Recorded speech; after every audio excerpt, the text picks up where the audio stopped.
கேட்டிருக்கிறோம். நாங்கள் அவங்களும் அதை கனிவான முறையில் கேட்டிருக்கிறாங்க.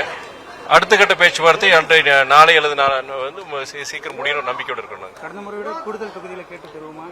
இல்லை, நாங்கள் அதாவது கூட்டணி பேச்சுவார்த்தைங்கிறது இரு இயக்கங்களிடையே பேசுறது, அது ஒரு சுமூகமான ஒரு முடிவுக்கு வந்ததுக்கு அப்புறம் கண்டிப்பா உங்களை போன்ற பத்திரிகையாளர் ஊடகங்களுக்கு கண்டிப்பா நாங்க தெரிவிப்போம். இப்போ பேசுறது உகந்தது கிடையாது நான் நினைக்கிறேன். நான் எந்த அளவுக்கு பலமா இருக்கு சார் கூட்டணி? ஏற்கனவே கடந்த 8-9 வருடங்களில் பல தேர்தலில், கடந்த சட்டமன்ற தேர்தல், உள்ளாட்சி தேர்தல், நாடாளுமன்ற தேர்தல் போன்ற பல தேர்தல்களில் ஒரு மிகப்பெரிய வெற்றியை பெற்ற கூட்டணி தான் திராவிட முன்னேற்ற கழகத்தின் தலைமையிலான மதசார்பற்ற முற்போக்கு கூட்டணி. இப்பொழுது மேலும் சில இயக்கங்கள் நம்முடைய இந்த கூட்டணிக்கு வந்துள்ளதால் கூட்டணி இனியும் வலுவடைந்துள்ளது.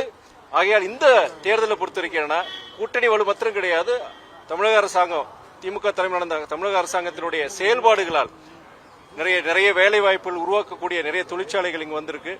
அதே மாதிரி சமூக நீதி அதை நிலைநாட்டிட அடித்தட்டு மக்களுக்கு தேவையான பல திட்டங்களை கொடுத்திருக்கிறாங்க.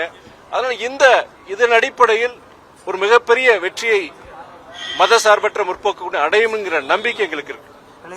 இந்த கூட்டணியில பிளவு ஏற்பட்டு விட்டுச்சு, அதனால விரைவில் இந்தியா கூட்டணி உடையும் அப்படின்னு எதிர்க்கட்சி தலைவர் எடப்பாடி பழனிசாமி, பாஜக தலைவர் சொல்லிட்டே இருந்தாங்க.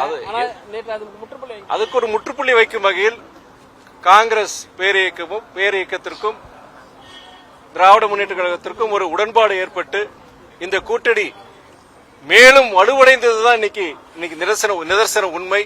அதில் இந்த கூட்டணியை பொறுத்தவரைக்கும் ஏற்கனவே வலுவான கூட்டணி இன்று பிற இயக்கங்கள் வந்துள்ள இனியும் ஒரு வலுவான கூட்டணியாக அமைந்து விட்டது.